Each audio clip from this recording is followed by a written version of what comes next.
Let's start by talking about something truly transformative. This is going to be a deep dive into awakening a hidden energy within you. It's a powerful practice that can unlock new levels of personal growth and understanding. Let's start by understanding that every day we are bombarded with stimuli. We wake up, check our phones, respond to messages, and follow the same routines. This constant repetition of actions creates a habitual pattern, and over time, these habits form a kind of program in our minds and bodies. We become so accustomed to this program that we often lose touch with our true potential. Now, if you want to break free from this program and access your hidden energy, you need to begin by questioning the routines that have become so ingrained in your life. Start each day with a simple yet profound question. What is the greatest version of myself I can be today? When you ask yourself this question, you're inviting a shift from operating on autopilot to actively creating your day. Here's the key.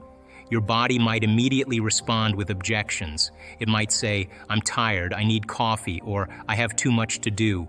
But remember, you are the mind, and your body should follow your commands. When you direct your attention and intentions, you begin to override the automatic responses and start to take control of your day. The next important step in this process is to become very aware of your thoughts. It's easy to let our minds wander or get caught up in negative thinking without even realizing it. That's why it can be helpful to focus on specific thoughts that you want to stay aware of during the day. Here's a simple method to help you with this. Start by choosing 4 specific positive thoughts that you want to keep in mind. These could be simple affirmations or statements that reflect the kind of mindset you want to have. For example, you might choose thoughts like, "I am capable," "I am worthy," "I am healthy," or "I am strong." Write these thoughts down on a piece of paper or in a journal. Having them written out makes them more tangible and helps you remember to focus on them throughout the day. Once you have your 4 thoughts, make it a daily practice to review them. Set aside a few moments in the morning to read them and remind yourself of their importance. You can also carry the written thoughts with you so you can glance at them whenever you need a boost or reminder. The goal is to keep these positive thoughts at the forefront of your mind. Throughout the day, pay close attention to your thoughts. Notice how often your mind drifts to negative or limiting patterns. For example, if you catch yourself thinking, "I can't do this," or "I'm not good enough," recognize that these are contrary to the positive thoughts you are trying to focus on. By being aware of these moments, you can start to observe patterns in your thinking. This awareness is key to making changes in how you think. When you notice a negative thought, gently remind yourself of the positive thoughts you've chosen. For instance, if you catch yourself thinking, "I'm not capable," replace it with, "I am capable." You don't have to be harsh with yourself. Just recognize the shift and redirect your focus. This process of noticing and adjusting helps to gradually replace negative thinking patterns with positive, empowering ones. Equally important is being mindful of how you speak and act. Pay attention to your language. Are you complaining, blaming others, or making excuses? These behaviors and attitudes contribute to a state of victimhood, which keeps you from accessing your hidden energy. Shift your focus away from negativity and towards positive actions and affirmations. Consider the emotions you're living by. Are you accustomed to feeling guilt, frustration, or sadness? Often we become so used to these emotions that we don't even realize they're influencing our daily lives. By identifying and acknowledging these emotions, you can start to change them. For example, instead of allowing guilt to dictate your actions, choose to embrace gratitude and positivity. Now, let's explore the practice of emotional transformation. This practice is about teaching your body to feel the emotions of your desired future before it actually happens. It might sound a bit abstract, but it's a powerful way to awaken your hidden energy and align yourself with your goals. Let's break down how you can do this. Imagine you have a goal or a dream you want to achieve. Maybe you want to feel more confident Or perhaps you're aiming to experience more abundance in your life. Emotional transformation is about practicing and experiencing the emotions you would feel if you had already achieved those goals. By doing this, you start to align your feelings with your desires, which can help bring those desires closer to reality. To start, think about the specific goal or desire you have. For example, let's say you want to feel more confident. Begin by visualizing what confidence feels like. Imagine yourself in situations where you are confident, maybe speaking in public, presenting an idea, or interacting with others in a confident manner. Try to really get into the feeling of confidence. What emotions come up? How does your body feel when you're confident? Once you have a clear picture of what confidence feels like, start to bring those feelings into your daily life. For instance, when you're going about your day, try to embody that feeling of confidence. This doesn't mean you have to change your behavior drastically. Instead, focus on small moments where you can practice confidence. It might be as simple as standing a bit taller, speaking with a clearer voice, or making eye contact. The goal is to align your emotions with the feeling of confidence you're trying to cultivate. Now let's apply this to another example: abundance. If you want to experience more abundance, you need to start feeling abundant inside yourself. Think about what it would feel like to have all the resources, opportunities, or wealth you desire. Imagine the emotions associated with abundance, joy, security, freedom. Try to really feel these emotions as if you are already living in a state of abundance. To cultivate these feelings, you can engage in practices that make you feel abundant. For instance, you might keep a gratitude journal and write down things you're grateful for each day. Feeling grateful for what you already have can help you connect with the emotions of abundance. You can also visualize yourself in scenarios where you are enjoying the fruits of abundance.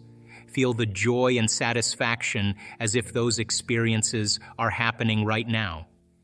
Here's a practical exercise. Each day, set aside a few moments to visualize your goals and immerse yourself in the associated emotions. Feel the joy, excitement, and satisfaction as if your goals have already been achieved. This practice helps to rewire your brain and body to align with the reality you want to create. By repeating this exercise, you are installing new neurological pathways that support your desired outcomes. It's also essential to cultivate gratitude. At the end of each day, take a moment to reflect on what you're grateful for. Feel this gratitude deeply and sincerely. Gratitude is a powerful state of receiving, and it signals to the universe that you are open to more positive experiences. When you consistently practice gratitude, you shift your emotional state to one of abundance, which helps to align your thoughts and actions with your goals. Another important practice to include in your daily routine is expanding your awareness. This is a simple yet powerful way to connect with yourself and reduce stress. Let me explain how you can do this and why it's beneficial. First, find a quiet space where you can be alone and undisturbed. This could be a comfortable chair in your home, a quiet corner of your office, or even a peaceful spot in nature. The key is to choose a place where you feel relaxed and can focus without interruptions. Once you've settled into your quiet space, close your eyes. This helps to shut out the visual distractions around you, allowing you to turn your attention inward. Take a few deep breaths to help you relax and clear your mind. Breathe in slowly and deeply through your nose, and then exhale gently through your mouth. This helps to calm your nervous system and prepare you for the practice. Now begin to focus on the space around you. Don't try to force any specific thoughts or feelings. Instead, just be aware of the sensations in your environment. Notice how the air feels against your skin. Pay attention to any subtle sounds you might hear, like the distant hum of traffic or the rustling of leaves. If you're indoors, you might notice the texture of the furniture or the warmth of the sunlight coming through a window. As you focus on these subtle sensations, also pay attention to the energy in the environment. You might sense a kind of peacefulness or stillness. Try to feel the space around you and how it interacts with your own energy. This practice helps you become more attuned to the subtle energy that exists in every environment. Expanding your awareness like this helps reduce stress. When you focus on the present moment and tune into the sensations around you, it can help to quiet your mind and decrease feelings of anxiety. By paying attention to your surroundings and your inner experience, you create a sense of calm and relaxation. Another benefit of this practice is that it helps create a more coherent brainwave state. Brainwaves are electrical impulses in your brain that correspond to different states of consciousness, such as being awake, relaxed, or deeply focused. When you practice expanding your awareness, you encourage your brainwaves to become more synchronized and coherent. This means that different parts of your brain work together more effectively, which can improve your overall mental clarity and emotional stability. Remember, most of our thoughts and feelings are based on past experiences. Our brains are designed to reflect everything we've learned and experienced so far. Each experience we have shapes our neural connections and creates specific emotional patterns. If you want to break free from the past and awaken new energy, you need to change these patterns. When you experience something new, your brain organizes the sensory data into patterns and creates a corresponding emotion. These emotional patterns become part of your memory and influence your future thoughts and feelings. If you want to create a new reality, you must interrupt these old patterns and replace them with new, empowering ones. So how do you actually make this happen? It's quite simple. You combine positive thoughts with positive feelings. Let me break it down for you. Imagine you want to feel more successful. Start by thinking a positive thought like, "I am successful." But don't stop there. You need to pair that thought with the feeling of success. For example, picture yourself achieving your goals. Imagine the joy and pride you would feel when you accomplish something you've been working towards. Feel that happiness and confidence deep inside you. When you mix these positive thoughts with those positive feelings, you're creating a new state of being. It's like setting a new program in your mind and body. By repeatedly thinking and feeling these positive emotions, you begin to shift your entire way of experiencing life. This new state of being becomes more natural for you over time. Here's how it works. When you think a positive thought like, "I am successful," and you also feel the emotions that come with that success, you're reinforcing a new pattern in your brain. Your brain starts to recognize these thoughts and feelings as important, and it begins to wire itself in a new way. The more you practice this, the stronger these new pathways become. Let's look at a simple example. Suppose you want to be more confident. You start by thinking, "I am confident." While holding this thought, try to remember a time when you felt really confident. Maybe it was when you gave a great presentation or when you achieved something you were proud of. Let yourself feel the same confidence you felt in that moment. The more you do this, the more you are training your brain and body to align with the feeling of confidence. As you continue to practice combining positive thoughts with positive feelings, you're gradually replacing old, limiting patterns and beliefs. These old patterns might be beliefs like, "I'm not good enough," or "I'll never succeed." When you keep focusing on positive thoughts and feelings, those old patterns start to fade away. They get pushed out by the new, empowering ones you're creating. Think of it like planting a garden. If you plant seeds of success and confidence and you water a component called harder, stronger, more intense, and they put themselves in that first-person internal mental image.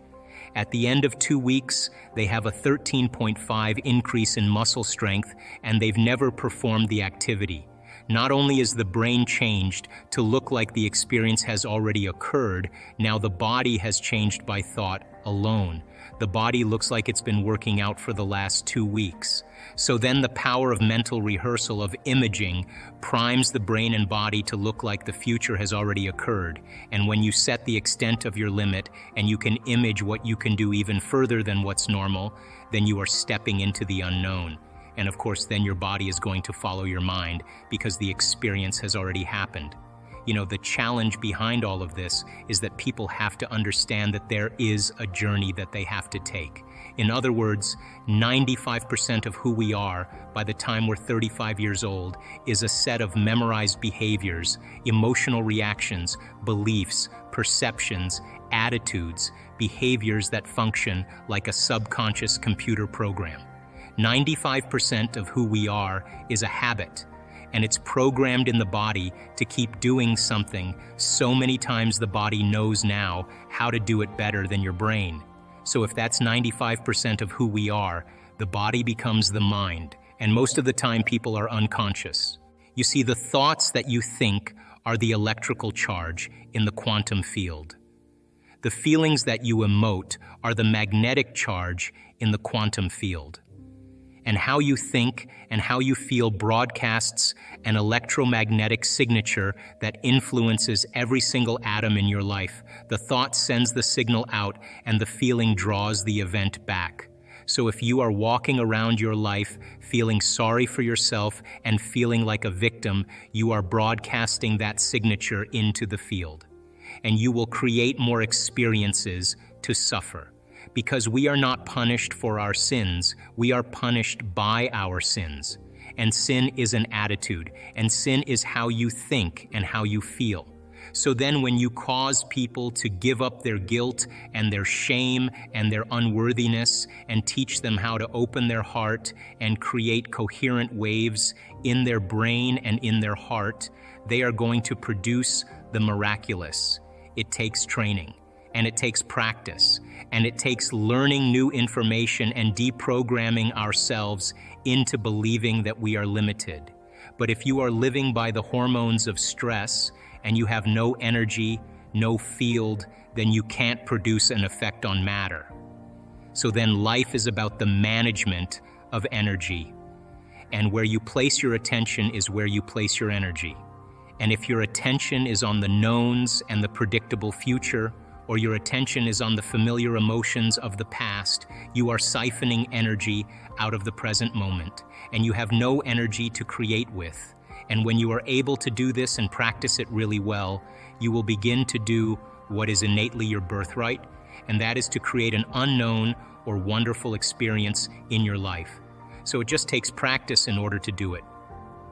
What we noticed in our research, to finish that other thought, is that there comes a moment when you are in that coherent level of alpha, and all of a sudden you slip into theta. And all of a sudden when theta turns on, all of a sudden you start seeing this amazing change take place, and the body becomes so relaxed, and the energy centers, the sympathetic nervous system, switches on. But instead of switching on like you are being chased by a tiger, or switching on like having an orgasm or ejaculating, or switching on for whatever reason, it is switching on in balance with the parasympathetic nervous system. So the parasympathetic nervous system settles the body down, but now the sympathetic nervous system turns on. And here comes that energy, and whoosh, it travels right up the central nervous system, and it hits the brainstem, switches on what is called the thalamic gate, the reticular activating system. All that energy now hits the train station, the docking station where all the neurons go, and boom, it hits the neocortex. And now you are producing gamma brainwave patterns, and gamma brainwaves are superconscious brainwave patterns. In other words, the inner world is the real world. The experience is so profound energetically that you never forget the moment. You just take a methyl group and twist it, and it turns up. Then if you take melatonin and you change it again, it creates a phospholuminescent chemical, the same chemical found in the electric eel. Now what is that? The neurons are just filled with energy, and there's a glow. The neurons now are heightened and they're storing energy, and that's what gives those colors and patterns during the experience. If you switch that molecule again, it turns into the chemical that you find in mammals that are hibernating. In other words, no sex drive, no appetite, the body's in stasis. You're no longer having any drives. What a time to dream, what a time to create a future, when the body is no longer the mind. Take that chemical and tweak it again, and it's the most powerful hallucinogenic known to man. Now you're talking about the God molecule. You're talking about the inner world as the real world, and now you are walking into a dimension. This is where you go from space-time into time-space. That's the vision quest or the lucid experience or whatever mystical moment that has been talked about for antiquity. It takes a little bit to get people to this point, but when the neurotransmitters change, the chemicals are a downward causation of a shift in consciousness. When that happens, holy hell, because the person will never be the same. I've had experiences, I understand them. You can't go back to business as usual after a few of those. I think my interest is to demystify this. Right, let's demystify it. You teach people information, you teach them how to do it, and then it creates transformation. Right, if we can measure transformation, that's more information to teach transformation better, and we can close the gap. So in one of our advanced workshops, we actually did extensive meditation. One of the things I've realized in my own personal experience is that you have to go past the point where you want to lay down in your meditation. There comes a point when you want to lay down or you want to give up or stop. If you go a little bit past that point and you sit up a little bit longer and then you lay down, and you can do it early in the morning because the neurotransmitters are just right. So now people then get caught up in an emotion. They reaffirm their identity. They could wake up in the morning and feel nothing at all. And then all of a sudden they say, well, wait a second, I've got to get back to myself. So they start thinking about their problems, and here come the emotions. And they say, oh, now I feel like me again. So those emotions then begin to influence our thoughts. Like if you feel like a failure, you're going to think you're a failure. And when you think you're a failure, you're going to feel like a failure. And when you feel like a failure, you're going to think more thoughts equal to being a failure. And the cycle of thinking and feeling and feeling and thinking causes you to say, I am a failure. And the repetition of that process of thinking and feeling and feeling and thinking conditions the body to become the mind of that emotion. Now the emotion is stored in the body. Now the body's literally in the past. And the body, as the unconscious mind, doesn't know the difference between the actual experience that's creating the emotion and the emotion that you're creating by thought alone. Your body's believing it's in the same experience 24 hours a day, 7 days a week, 365 days a year. So getting people out of the past is the work. So then they wake up in the morning after they reaffirm who they are, and they can't think greater than how they feel. They're in the familiar past. So if you're in the familiar past, you're going to do the things that reaffirm the emotions of your predictable future. So you wake up in the morning, you check your WhatsApp, you check your text, you check your Twitter, you tweet, you check your Facebook, you check your email, you check the news. Now you are really connected to everything that's known in your life. And then you run through a series of routine behaviors. You move around your house the same way you always do. You do all the same things. You go to the same grocery store, you buy the same food, you shop the same way. The best way to predict your future is to create it, not in the known, right there. That uncertainty, you can learn now how to regulate your state instead of living in fear, because the idea that things are going to get worse, the idea that you can't predict, the idea of being uncertain or can't control something actually sets off the stress response. So now you're in the unknown and this survival gene is switched on. Of course, people are going out of the infinite possibilities that exist in the quantum field. They're going to select the worst scenario in their mind, right? So then, what if you're in the unknown and you understand that, and now you can work back into that present moment and you say, what thoughts do I want to fire and wire in my brain, put my attention behind? What behaviors today, one day, what behaviors do I want to demonstrate? And the act of closing your eyes and mentally rehearsing who you're going to be when you open your eyes begins to install the neurological hardware in your brain to look like you've already done it. Now the brain is no longer a record of the past. Fifth dimensional creation has nothing to do with going anywhere to get anything. Because if you combine a clear intention, a coherent thought, coherent brainwave pattern with a coherent heart, moving into that elevated emotion, thoughts are electric and feelings are magnetic. The magnetism of this center becomes the energy. The intention is carried on that energy, and now you are broadcasting a new signature into the quantum field. Now, if it's done properly and you understand the mechanics in fifth dimensional creation, you are not going anywhere to get anything. You are actually collapsing space and time, and you are drawing the experience to you. You are the vortex, because when there's a vibrational match between your energy and that potential that exists in the quantum field, like tuning a radio dial, when you lock into that frequency, if you keep revisiting that energetic signature over again every single day, then you don't have to go anywhere and get it. The new job finds you, the new house actually finds you, the new relationship finds you, because you are the vortex that's drawing the experience to you. So if you're truly in the creative process, my definition of creation is when I forget about me. I become nobody, no one, no thing, nowhere, in no time. I become pure consciousness. And the moment I reach that elegant moment of the generous present moment, all possibilities in the quantum field exist truly when our brain and body are in the present moment. Getting there is the work. So then most people then create reality from what we call three-dimensional creation. So change the field and you change matter. There's only two components according to the research that shows how to change the field. Here's an example. They did an experiment where they took a group of people that were great healers, and they took these vials of DNA and set them out in front of these people. And they said, now listen, this is a mindful function.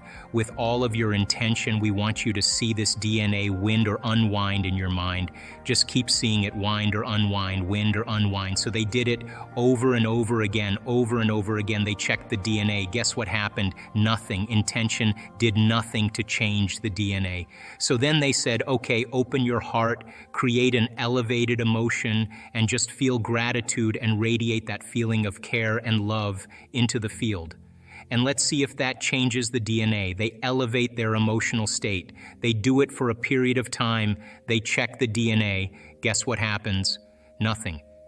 But when they say to the people, what I want you to do is see the DNA unwind intention, one frequency, the electrical charge in the quantum field, and feel the emotions you would feel as if it already unwound elevated emotion, magnetic field in the quantum. Over 20% of the DNA unwound at a remote location. So thought being the electrical charge in the quantum field, feelings being the magnetic charge. How you think and how you feel broadcasts a field. So now not just any type of field is going to do that, it's got to be coherent. So we practice creating brain coherence. We actually measure it. We practice creating heart coherence. Why? Because once energy moves right up in here and you can change resentment or frustration or impatience to joy, to freedom, to gratitude, and we're measuring to see if you're doing it. So as a person started to contemplate and think about, who do I want to be when I open my eyes? What would it be like to be happy? What would it be like to live a new life? The frontal lobe is looking out into the landscape of the entire brain because it has connections to the entire neocortex, and it's got to resolve the problem. So it starts calling up different networks of neurons that are relevant to the question based on the knowledge the person learns or the experiences that they had in it. Begins to seamlessly piece together this new understanding, and that's called intention. And so if you're reading a book about how to become more happy, or if you're reading a book on how to be a leader in your life, or you're studying the process, every time you learn something new, you add new connections to your brains and raw materials for you to imagine even more. The act of mentally rehearsing begins to install the neurological hardware in your brain to look like it's already happened. Now, the brain is typically a record of the past, but the moment we install the neurological hardware, it becomes a map to the future. And you keep doing that, the hardware becomes a software program, which means you start thinking like a genius. You start acting like a happy person because there's no mystery there because you installed the circuits. And then these people didn't wait for their wealth or their health to feel gratitude and to feel empowered or to feel love, a love for life. They began to feel those emotions ahead of the experience, and their body, as the unconscious mind, doesn't know the difference between the experience and their life that creates the emotion and their emotion that they're creating by thought alone. The body's believing it's living in the future in the present moment. And the stronger the emotion that they felt, the more they're going to pay attention to the thoughts they're creating.